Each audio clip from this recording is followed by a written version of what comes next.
Okay, ఇక్కడ క్వశ్చన్లో చూడండి, ఇలా ఒక ప్యాటర్న్స్ ఇచ్చాడండి. ఇక్కడ క్వశ్చన్ మార్క్ ఇచ్చాడు. క్వశ్చన్ మార్కులో ఎంత ఉండాలి, ఎంత నెంబర్ ఉండాలి అనేది బేసింగ్ ఆన్ దీస్ ప్యాటర్న్స్ మనం కనుక్కోవాలి. సరే, ఇక్కడ ప్యాటర్న్ మీరు జాగ్రత్తగా ఆలోచిస్తే ఏంటయ్యా అంటే, దీని స్క్వేరు అలాగే దీని స్క్వేరు మైనస్ దీని స్క్వేరు, దట్ ఈస్ 11. చూడండి, దీని స్క్వేరు 4 స్క్వేర్ అంటే 16, 2 స్క్వేర్ అంటే 4 మైనస్ 9 సరిపోయింది కదా. 16 4 20, 20 నుంచి 9 పోతే 11. So that is okay. ఇక్కడ మనం ఒక ప్లాన్ తీసుకున్నాం, అది ఇక్కడ కన్ఫర్మ్ చేసుకోవాలి. దీంట్లో చూడండి, దీని స్క్వేరు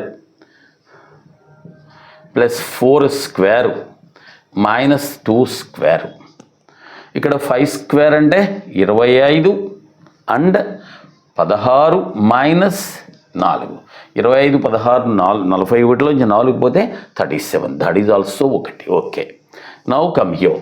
ఇక్కడ 5 square plus 3 square minus 4 square. 5 square అంటే 25, 3 స్క్వేర్ అంటే 9 మైనస్ 16. సో దీని ఆన్సర్ ఎంత అండి? 18. 34లోంచి 16 పోతే యువర్ ఆన్సర్ ఈజ్ 18. ఓకే.